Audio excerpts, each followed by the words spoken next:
بسم اللہ الرحمن الرحیم الحمد لأہلہ والصلاة علی اہلہا اما بعد وهو الذی کف ایدیہم عنکم وایدیکم عنہم ببطن مکۃ من بعد ان اسفرکم علیہم صدق اللہ العظیم۔ یہ قرآن مجید میں سورہ فتح جو 26ویں پارے میں ہے اس کی آیت ہے۔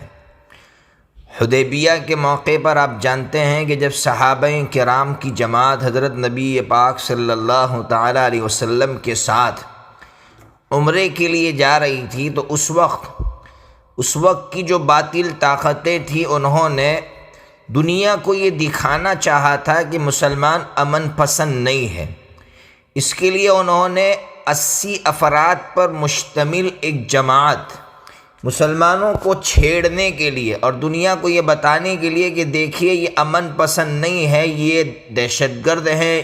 یہ کٹر وادی ہے وغیرہ وغیرہ کے لیے 80 افراد کا ایک دستہ بھیجا۔ نبی پاک صلی اللہ تعالیٰ علیہ وسلم کو اللہ تعالیٰ نے سمجھداری عطا فرمائی تھی، صحابہ کرام نے پکڑ لیا، لیکن اس کے باوجود نبی پاک صلی اللہ تعالیٰ علیہ وسلم نے صحابہ کرام سے فرمایا ان کو چھوڑ دو۔ تو قرآن مجید نے اس کی طرف اشارہ کیا ہے۔ اس وقت ہمارے لیے جو اگلے 3 مہینے ہیں بہت اہمیت کے حامل ہے کہ ہمارے جذبات سے کھیل کر باطل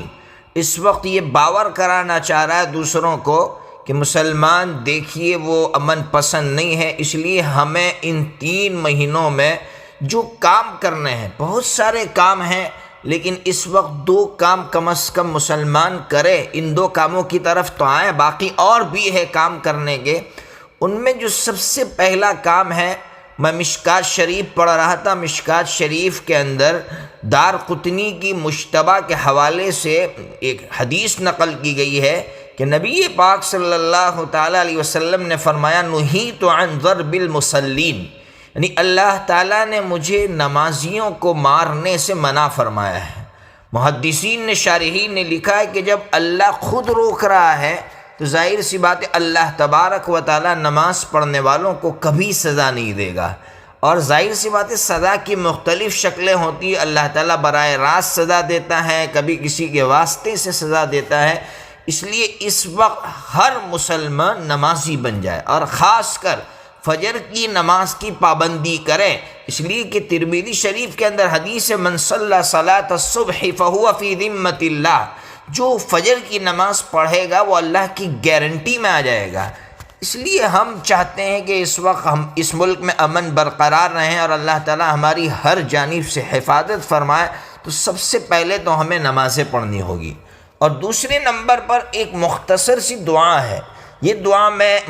ہے لمبی چوڑی لیکن ہر مسلمان اس دعا کو پڑھ نہیں پائے گا، اس لیے میں مختصر بتا رہا ہوں کہ دعا کرنا ہے۔ سب سے پہلے پڑھنا ہے یا مؤمن،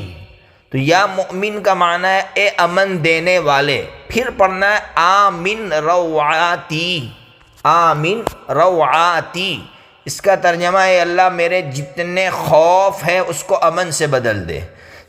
جتنے ڈر ہے اس کو امن سے بدل دے۔ بہت پیاری دعا ہے کہ اے امن والے اللہ میرے تمام خوف کو امن سے بدل دے۔ انشاءاللہ کم از کم، میں یہ نہیں کہتا ہوں کہ یہی کام صرف کرنے کے اور بھی کام کرنے کے ہیں، لیکن کم از کم ان 2 کاموں کو ہم ان 3 مہینوں تک مسلسل کریں اور پوری زندگی اس کی عادت ڈالیں۔ اللہ تبارک و تعالی اس ملک کو امن و شانتی کا گہوارہ بنائے۔